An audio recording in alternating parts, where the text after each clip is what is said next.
Getting leverage with daily books. One noticeable publishing trend that has become quite popular in recent years is the idea of daily books. This is a book where each section is associated with a day of the year, and the idea is that you read each entry every day.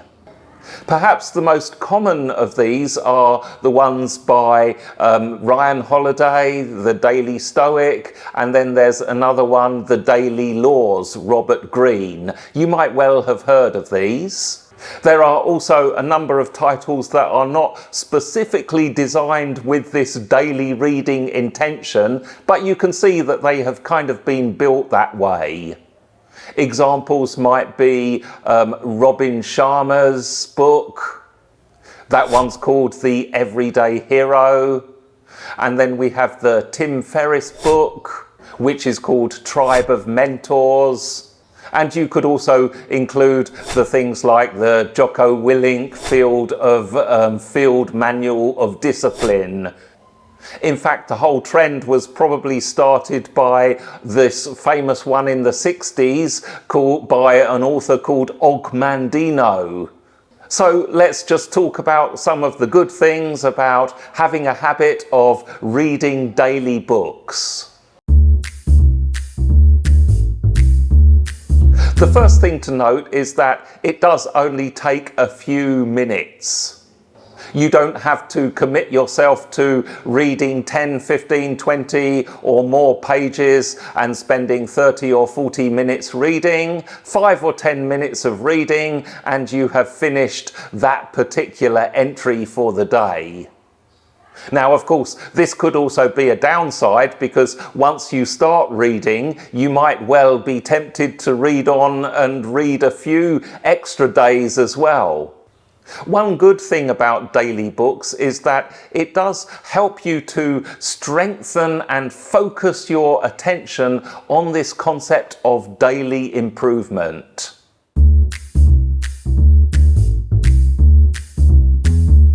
You've probably heard a lot of coaches talking about the importance of daily reflection and daily studying what you need to do. So daily books kind of gets you into that regular habit.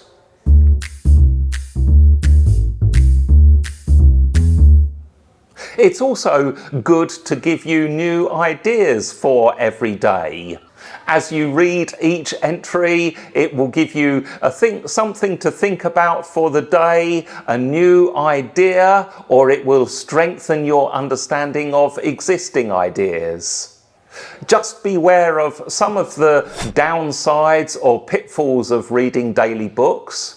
The first thing, of course, is that you might start out with this commitment to read one entry every day, but let's face it, it does become easy to miss a day, and suddenly you find yourself falling out of the regular routine of reading your daily books, and perhaps that could lead you to give up and just stop the whole practice together.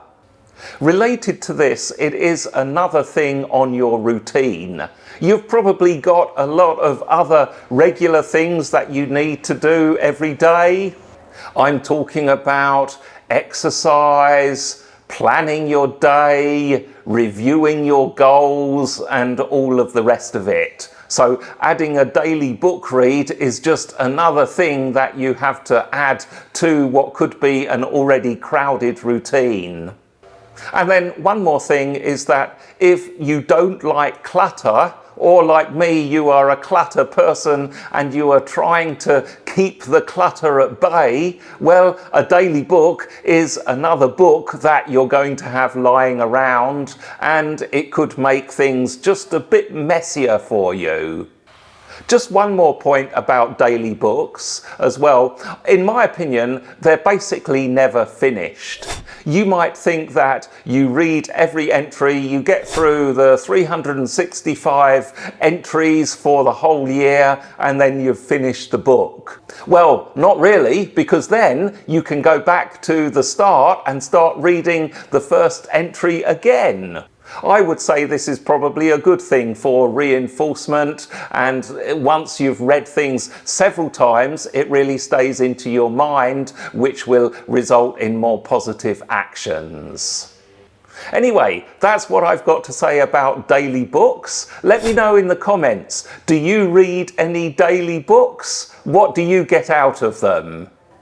Spirit and Action is a YouTube channel that is focused on helping you to raise your standards and strengthen your mindset. Subscribe to this channel if you're interested in tips, techniques and technology that helps you to raise your standards. And in the meantime, have a fantastic day, morning, afternoon, weekend or week. I'll see you in the next video.